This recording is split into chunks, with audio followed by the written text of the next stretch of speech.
Hello everyone, this is Yvonne Smith with YogaUOnline, and I'm here with Paul Grilley, yoga teacher, Yin Yoga teacher, and particularly well known, I believe, for your DVD on Anatomy of Yoga, which was very influential in shaping our understanding of the anatomy of yoga as it applies to different body shapes.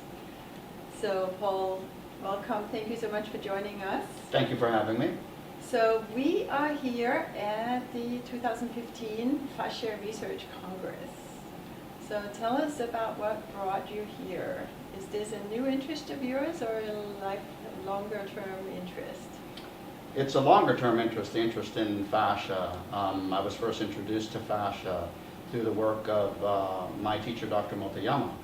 And it was primarily the idea that the meridians of Chinese medicine, the speculative pathway of energy in the body, is located in the fascia. And so I had such an interest in that subject, I thought, well, what is fascia? Right. So this is a long time ago, and that was my first introduction to it.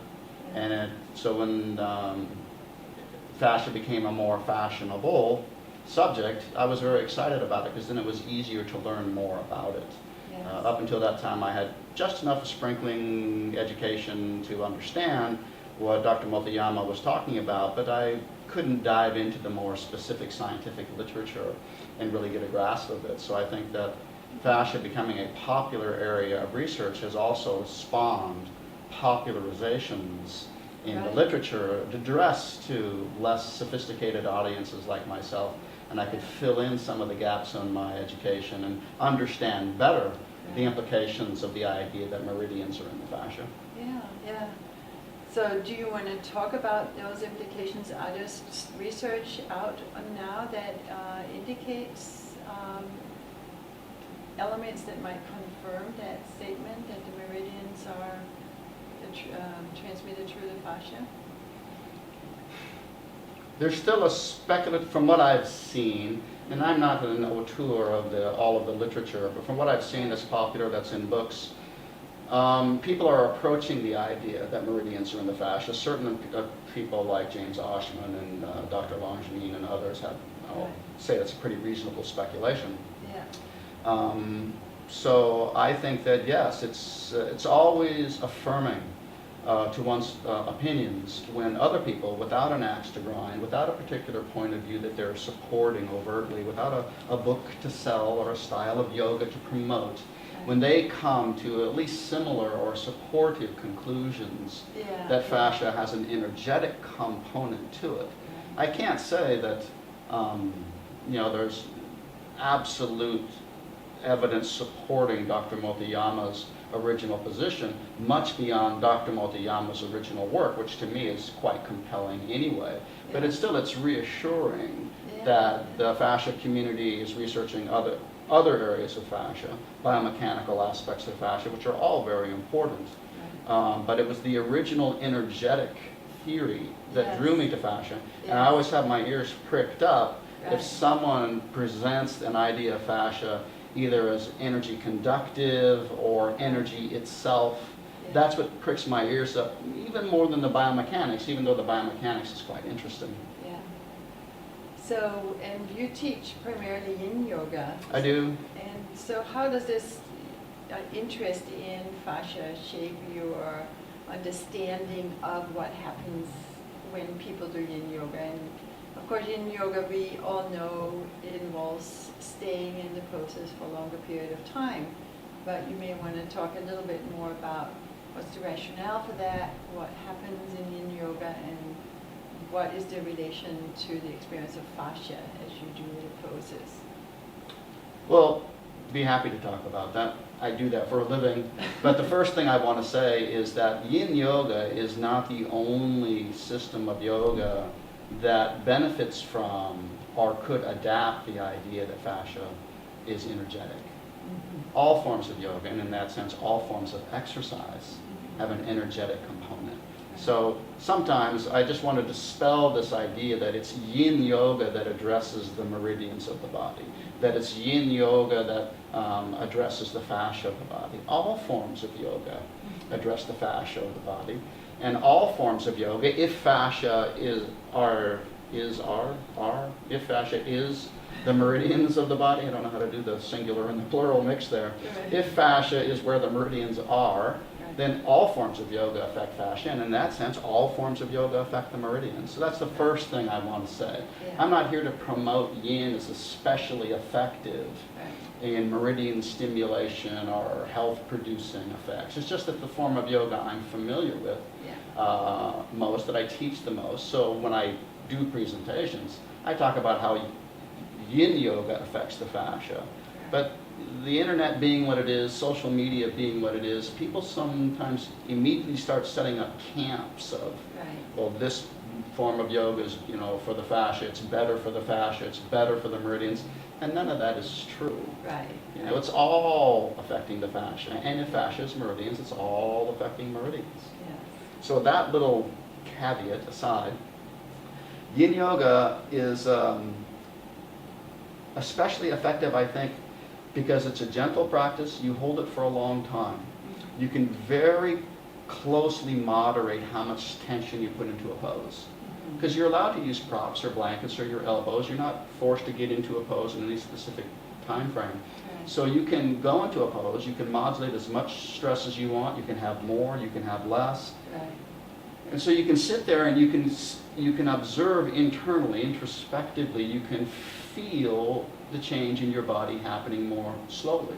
And it's just easier to feel something if you're not under too much stress and the process itself is taking more time. There might be, and I'm sure there is, similar processes happening inside your body when you're moving relatively quickly in a vinyasa flow of yoga. And it's wonderful and it's great. But it's just in yin is an ideal format to talk a student into focus on your thighs. What's happening in your thighs right now in this pose? And the thighs, by the way, we have a muscular element intertwined with more joint capsule, ligamentous elements, and we can actually feel the bones in some of these postures being compressed. And so you have time to take your awareness into the body part that's being stressed. The stress might be similar to any other form of exercise, but you have time. You're quiet, you relax, you go like, oh, that's interesting, and you can feel the change. And I think that leads to a habit of introspection. It's when the teacher is telling you or not dwelling on knees more apart, knees more together, when the teacher is dwelling and emphasizing, this is a posture for your thighs. We're trying to stretch this tissue here. And when you lead the student's own introspection, not into how it looks from a bird's eye view above themselves, but just what are you feeling? That to me is one of the most useful and powerful aspects of any yoga practice. Don't look to the outside for what's correct or right or proper or good. What is it doing to you? And not just theoretically. Can you feel something happening right now in this pose? Can you feel a change occurring? Now for an advanced yogi or someone who comes from dance or athletics or something, this is second nature to them, feeling their body.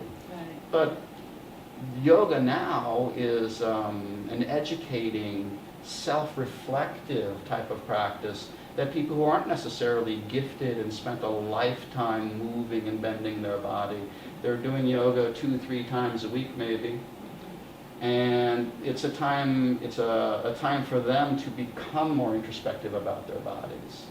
And I think that yin, again, it's not better than any other form of yoga, but it's an ideal time. It's a nice word. It gives people the time to feel the change, because we tend to have a static view of ourselves. I'm this tall, I'm this wide, I can lift this much weight. When in fact that's not true. Your height varies in the day. How much you can stretch varies in the day. Some days you're stronger than other days. And so this idea that the body's this static hump of clay below my neck is blown apart when you are taken into a process like, look, you just changed. You just changed that tissue in 60 seconds, 20 seconds, or whatever it was. And just that fact, just that seemingly very fundamental fact that we abstractly accept, Right. becomes a living thing. And I think that once you're in a habit of feeling your body going through changes, physical changes, Yeah. it's not a very big step to go to, now when you're stressed or tired or angry or upset, how does that affect your body? Right. It's not a very big step from how does stretching change your body to how does your diet, work habit, life habit change your body. And even just a simple, when are you hungry and when are you not hungry, which That a could lot of be. people There are you go. struggling with, just Yeah, even yeah. sensing that basic hunger reflex. Bo Forbes, you're probably familiar with her work, and yoga teacher and psychologist. She's introduced the word interoception, which I guess is modern psychological thinking about this ability to feel inside the body. So we have proprioception, which is our sense of the body's position in space, and then there's interoception, which is, feeling what's happening in the body. And it's, as you say, it's a very, very rich world and a very beautiful world, and something that we may not be necessarily paying as much attention to in our yoga practice as we should, unless, of course, we're practicing Yin Yoga, where the teacher guides you to sense those different sensations.